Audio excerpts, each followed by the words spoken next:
All right, welcome to the Ramanujan.math.circle, and today we're going to go over quadratics, Vieta's formula, and polynomials. And overall, this is basically the topic of polynomials. So without further ado, let's get into this. This is actually a huge kind of part of AMC in a lot of at least recent tests as well. And let's look into quadratics as a first set.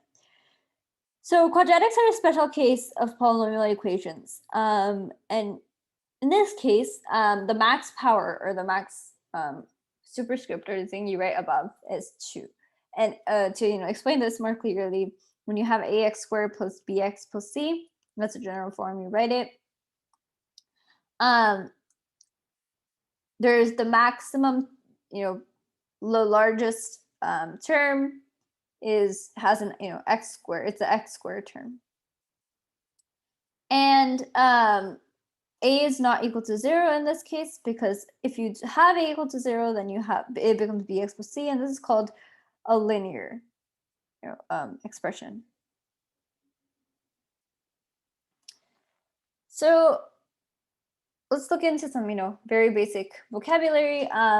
Coefficients are a, b, and c, the things that multiply with a certain number. So the way you construct a quadratic, it's like if you guys have dealt with ones, tens, and hundreds, those like bars sort of things, you have that 1 times 100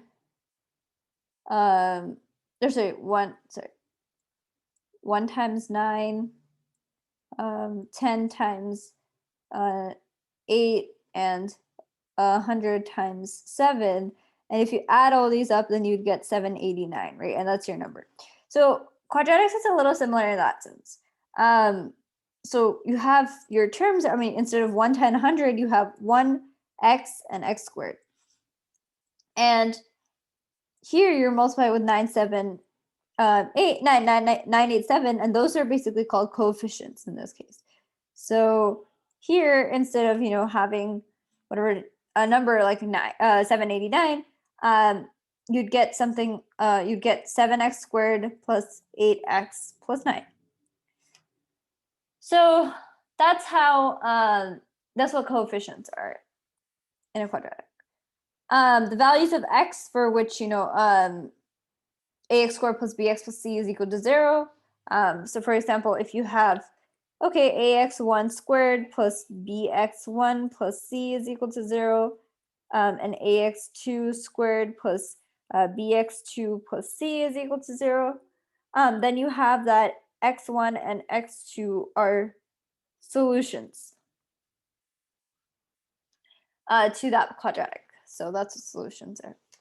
And in general, for finding these solutions, there's mainly 3 methods that we employ. There are some that pop up here and there otherwise, but the main strategies we're going to focus on are factoring, completing the square, and quadratic formula. So let's look a little bit into factoring. So factoring basically turns a sort of quadratic into a product of binomials. And what binomial is basically anything. It's the sort of linear form that I was talking about, but with 2 terms only. So it's like something like bx plus c. And you get it into a product of bx plus c and I'm going to say bx plus c. And so that's how generally quadratics are written out. And actually, if you multiply these out, you get bdx squared plus cd plus be x plus ce. So it has that form of ax squared plus bx plus c. So how do you guys try to solve for it? I said that factoring is one of the tricks to for you to find the values of x that satisfy this equation. Equal to 0. So there's a couple of steps that I'd like to outline for this. So your first thing is expanding the middle term. And what I mean by expanding is you have your ax squared plus bx plus c form. And what you want to do is you want to have something, b is equal to p plus q. such that A times C is equal to P times Q. That's what you want to try to find. And this becomes more apparent when we, try to factor things out after that, which is the next step. Factor out the common terms that you have. So you already have, you have x squared minus x minus 2x plus 2 is equal to 0. And the way you get it by applying this, if you guys would like a demonstration, is AC is equal to 2 in this case, right? Because 1 times 2. What you do is you put out all the factors of this. It's 1, 2, or -1, negative. You do not forget the negatives, like that they exist, because that can be a large way to get your solutions. So what we realize is the sum of these two is equal to -3. The sum of these two is equal to 3. Obviously, our B is -3, so we want this pair. And as a result, this coefficient is -1 and this coefficient is -2. So that's how you factor it out. And then that's how you expand it. And then you factor out the common terms. So what you have is you group this and you group this. And there's like a plus in between. And so you have, obviously, x squared minus x is equal to x times x minus 1. And this is equal to -2 times x minus 1, equal to 0. So now what we're going to do is our third step, which is to factor out our x minus 1 itself. So x minus 1, and then you get x minus 2 is equal to 0. So we don't stop there when they ask for solve. We want to find the numbers that work. And obviously in this case, we apply something called the zero product property, which basically tells us that if AB is equal to 0, then either A is equal to 0 or B is equal to 0, or obviously both. 0 times 0 is equal to 0. But that, in any case, we have either one of them. So in this case, what would work is if x minus 1 is equal to 0 or x minus 2 is equal to 0. And adding 1 on both sides for this one, x equal to 1, or adding 2 on both sides and x equal to 2. So these are our two solutions, x equal to 1 and x equal to 2. So that's how factoring works. But now let's look into something called complete the square. And the idea is to basically add stuff to the equation, basically stuff meaning constant terms. You can't add terms in terms of with x and a coefficient, but add constant terms to make it such that your term becomes a perfect square, and then you can square root things.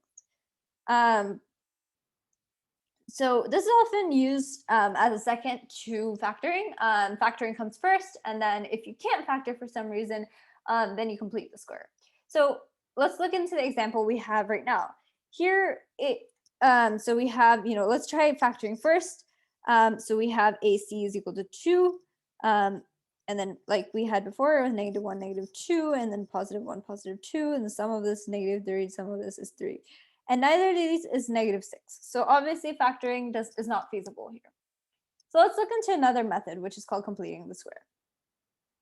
So as a first step, what you do is you have x squared minus 6x plus 2 is equal to 0. And then you have x squared minus 6x. Thing is, we look into a plus b squared. And this is written as a squared plus ab plus b squared, correct? Or sorry, 2ab plus b squared. So let's plug in something. So x plus k, I'm going to call it x plus k squared is equal to x squared plus 2kx, right, plus k squared. So this kind of matches somewhat of the format that we have, right? Because this x squared minus 6x plus 2, we have this portion. We need to figure out what this portion is. And remember, I said you can add constant terms, subtract constant terms, and things like that. So what we have is 2kx is equal to -6x. And as a result, k is equal to -3. And we want k squared, which is negative. So k squared is equal to -3 squared, obviously, right, which is 9. So this one we want something like x on the left. We want something that's like x squared minus 6x plus 9, because that's what factors to x minus 3 squared. But the thing is, we have a 2 here instead of a 9.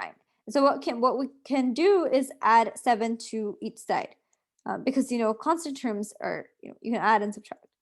So you add 7, right, and you add 7 on the other side too.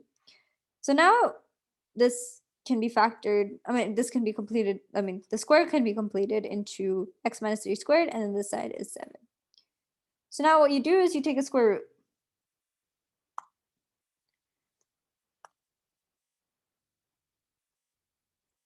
So taking a square root on both sides, you remember this is a plus minus. Pay attention to the plus and the minus signs. You can't have, well, just because you square root, it doesn't mean necessarily that it's positive square root of 7, because if you square it back, either one of these works. Positive 7 square root of 7 squared is equal to 7, and so is negative square root of 7 squared is equal to 7. So make sure that you include both signs. So now we have adding 3 on both sides, we get that 3 x is equal to 3 plus minus 7, and that's our answer. Thing is, here definitely we can have factored to get this, and so completing the square can turn out very useful. Now the quadratic formula. This is a little more tedious, obviously, and you want to try to avoid it as much as possible. But if you have to, resort to it, then I think it's it's a good way to get your answer sometimes. So we have this formula, and so let's start out with, I guess in some sense it's the formula, you get it, but it's the proof first. So you have ax squared plus bx plus c is equal to 0. You subtract c on both sides. You divide the entire thing by a.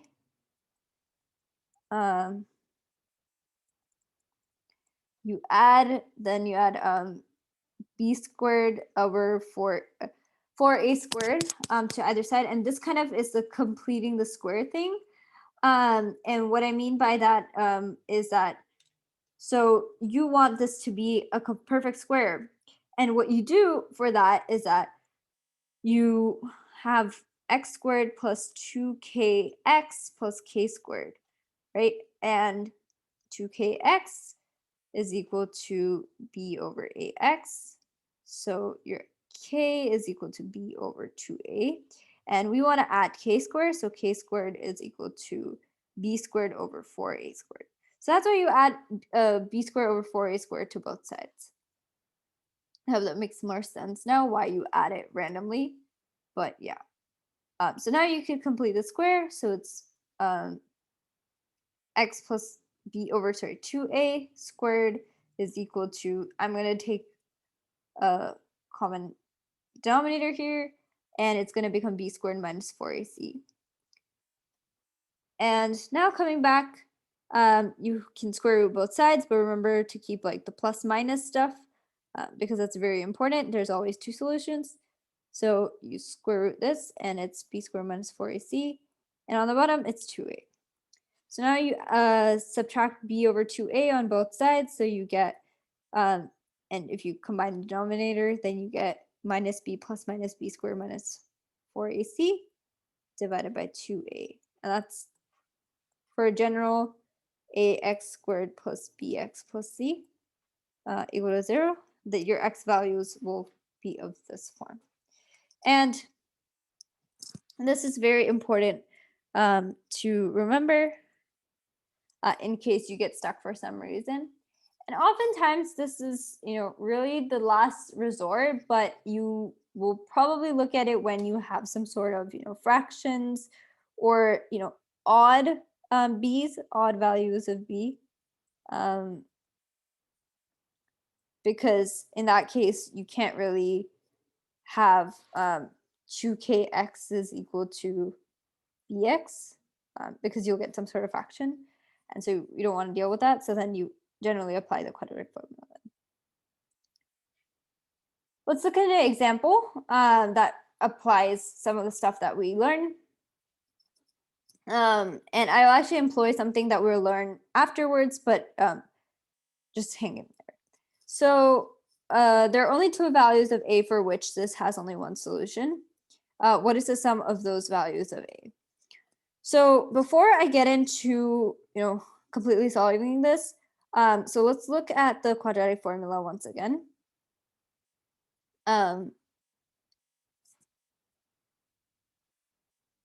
And so what we get out of this is actually something called a discriminant, and this is b squared minus 4ac. This is called discriminant. And the discriminant,